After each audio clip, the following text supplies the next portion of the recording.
जातिभित्तिक जनगणना को नहीं कांग्रेस को केंद्रमंत्री धर्मेंद्र प्रधान को निशाना। कांग्रेस नीति को टार्गेट कले केंद्र शिक्षा मंत्री कहले दीर्घ दिन धरी क्षमतार रही अहंकारी हो जाइथिला कांग्रेस देश को निजर जागिर बोली भाबुथिले गांधी परिवार।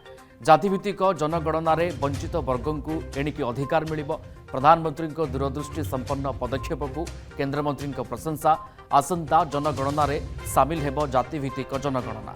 वंचित वर्गों को सेमानंक अधिकार मिलिबो।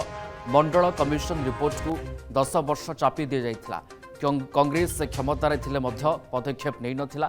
सामाजिक न्याय को अणदेखा करथिले पूर्वर कांग्रेस सरकार। साधारण वर्ग पछुआ वर्गर उन्नति चाहू नथिला कांग्रेस।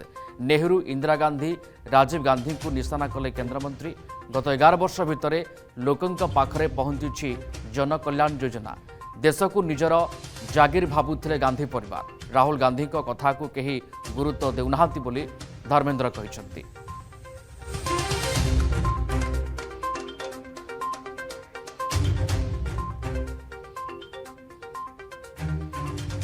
पंडित नेहरू जी जातिगत आरक्षण के कट्टर विरोधी थे। ये विरोध केवल बयानों में सीमित नहीं था। उन्होंने उन दिनों में राज्यों के मुख्यमंत्री को पत्र लिख के कहा था, गुणवत्ता घट जाएगी अगर जाति आधारित अवसर मिलेगा। सिस्टम किसके हाथ में था? काका कालेलकर कमेटी की रिपोर्ट को लंबे समय तक या बिल्कुल सामने नहीं ले आने का निर्णय किसने किया था? तब भी जो फास्ट फैमिली आज घमंड से भरा हुआ अहंकार की बात कहता है, उन्हीं के हाथ में सिस्टम था। उनकी दादी तब की प्रधानमंत्री स्वर्गीय इंदिरा गांधी जी के हाथ में कमान थी। जनता पार्टी सरकार ने 77 में मंडल कमीशन बिठाई, फिर एक बार सामाजिक न्याय को पटरी पर लाने के लिए। तब भी जनसंघ भारतीय जनता पार्टी के पूर्व रूप की हिस्सेदारी जनता पार्टी में था। हमारे नेता अटल बिहारी वाजपेयी जी, श्री लालकृष्ण आडवाणी जी तब भी उस सरकार के हिस्सा थे। उस मंडल कमीशन की रिपोर्ट को 10 साल तक काल कोठरी में बंद रखने का काम किसने किया? सिस्टम किसके हाथ में था? सरकार किसकी थी? कांग्रेस पार्टी की थी। जब बीपी सिंह जी के नेतृत्व की सरकार मंडल कमीशन को लागू किया, तब भी भारतीय जनता पार्टी उस सरकार की समर्थक रही। हमारी समर्थन से वो सरकार बनी थी। हमारी सुझाव से मंडल कमीशन लागू हुआ। और ये देश भूला नहीं है। मैं आप सभी को अनुरोध करूंगा, आप सभी के आर्काइव्स में जाके एक बार देख ले। उस समय की प्रधानमंत्री श्री राजीव गांधी जी की, पूर्व प्रधानमंत्री नेता प्रतिपक्ष श्री राजीव गांधी जी की क्या बयान था। लंबे समय पानी पी पी के उन्होंने ओबीसी रिजर्वेशन के खिलाफ भाषण दिए हैं। सिस्टम किसके हाथ में था तब?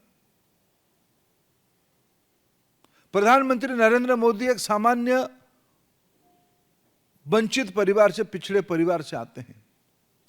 कांग्रेस पार्टी की ऊपर से नीचे तक इतनी कुंठा है उनके नेतृत्व के प्रति। यानी देश की जनता ने उनको 3 बार जिताने के उपरांत, आशीर्वाद करने के उपरांत क्या शब्द लगाया जाता है? ये पाखंड और घमंड की ही परिचय है। और उनके साथ उनकी हां में हां मिलाने के लिए कुछ लोग कहते हैं कि हमने भी सोचा था, हमने पानी पिलाएंगे आगे भी। जिनकी सामाजिक न्याय अपने परिवार न्याय तक सीमित है, उनसे और हम क्या अपेक्षा करेंगे? मित्रों, कांग्रेस पार्टी सदैव देश की वंचित वर्ग, देश की आदिवासी, देश की दलित, देश की पिछड़ों के खिलाफ रही है। इसीलिए उनकी खोखलापन आज ध्यान में आ रही है।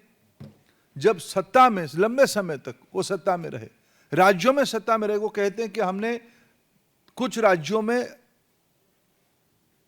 सर्वेक्षण किया। जिनको मूलगत अभ्यास नहीं है, मूलगत जानकारी नहीं है, सेंसस क्या होता है, सर्वे क्या होता है। ये लोग खोखले लोग हैं, पाखंड लोग हैं, घमंडी लोग हैं। और मैं इतना ही कहूंगा, क्या एक बुक की कवर पेज बदल देने से बुक की कंटेंट नहीं बदलती है।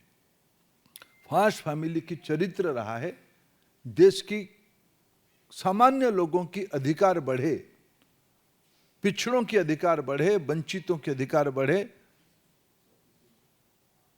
इनको ये सहन नहीं होता है।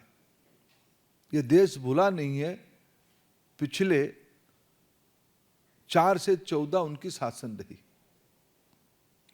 उस समय के सारे तथाकथित सफलता का श्रेय उस समय के प्रधानमंत्री जी को नहीं जाता है। मां बेटे को लेने के लिए उनकी तोषामदकारी मंडली खूब जोर जोर से बोलता है। जदि आपंक आम भिडी भल लगा तेब आम चैनल को लाइक, शेयर और सब्सक्राइब करने को जमा भी भूलु नहीं।